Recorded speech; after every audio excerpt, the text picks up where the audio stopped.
Tidak perlu takut. Sekarang dunia dibuat semua orang supaya takut.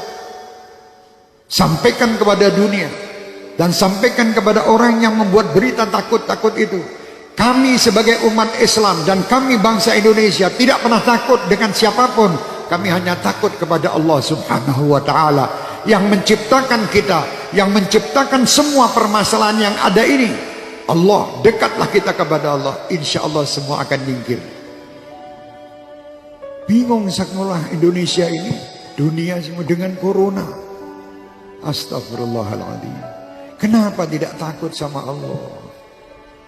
Anda lebih takut membeli alat-alat untuk mencegah supaya tidak kena corona, tapi Anda tidak pernah mendatangkan ustadz untuk menyegah anak cucu kalian masuk neraka. Tidak pernah. Pernah ragat untuk ngurusi anak cucu supaya tidak masuk neraka? Tidak pernah. Tapi kalau berita corona, apapun dijual guna untuk membeli supaya selamat daripada corona.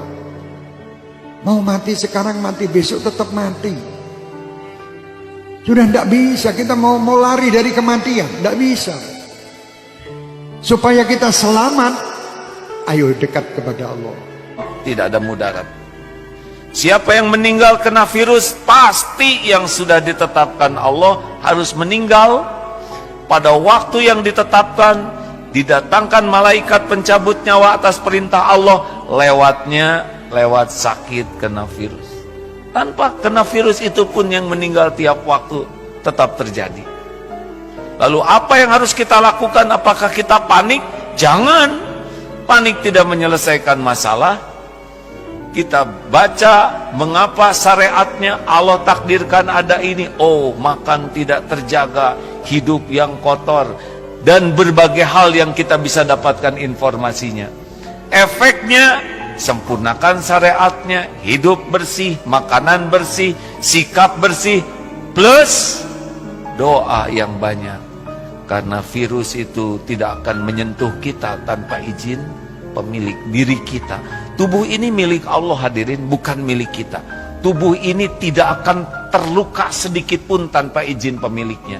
Tubuh ini tidak bisa mati kecuali dengan izin pemiliknya, Allah Subhanahu wa ta'ala. Oleh karena itu, mendengar virus corona, yang harus diingat bukan virusnya, tapi pencipta, penguasa, pemilik segala-galanya, Allah Subhanahu wa ta'ala. Dan kita harus tahu bahwasanya musibah itu bisa Allah timpakan kepada siapa saja. Fitnah itu akan bisa Allah timpakan kepada bukan orang yang berbuat zalim. Yang la tusibah dan ladzi dzalamu minkum khassah, tidak akan menimpa kepada orang yang bermaksiat saja, tidak. Bisa saja yang ridho dengan orang bermaksiat akan ketimpa juga.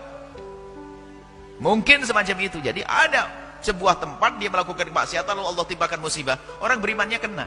Cuman buahnya orang beriman ini nanti tetap selamat di akhirat. Baik. Jadi semacam itu, musibah akan selalu ada. Hari ini ada ini, ada itu, kan selalu ada.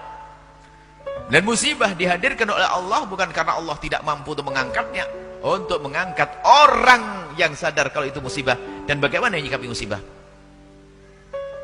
Jadi Allah yang mengangkat derajat seorang hamba itu bermacam-macam cara. Ada jadikan ahli ibadah, kaya raya, sedang menderma, punya ilmu, jadi ulama, dan seterusnya. Ada dikasih sakit, kasih bencana, macam-macam. Itu kan kisah dunia. Kalau pengen nggak ada ujian, nanti masuk surga, nggak ada ujian. Baik. Lalu bagaimana sikap kita di saat kita melihat musibah yang menimpa satu kaum misalnya? Pertama, kembali kepada Allah Subhanahu wa ta'ala. Tadi kami sampaikan. Kembali kepada Allah. Banyaklah istighfar kepada Allah.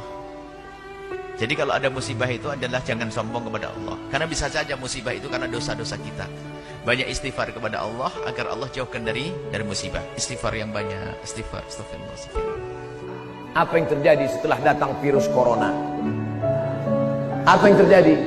Rumah makan Islamic food di Singapura antrian panjang. Kenapa? Karena saudara-saudara kita yang ada di Singapura, yang non muslim, yang tak Islam, lebih percaya kepada makanan orang Islam. Bicara makanan ini bukan bicara tentang masalah Islam saja. Insya Allah kalau video ini kalian share, didengar oleh mereka, insya Allah banyak yang bersyahadat, insya Allah. Pas ditengoknya penceramahnya Abdul Somad, tak jadilah. Ustaz radikal nih gitu. Kalian terlalu termakan isu. Jangan kalian makan isu. Yang dimakan itu bakwan.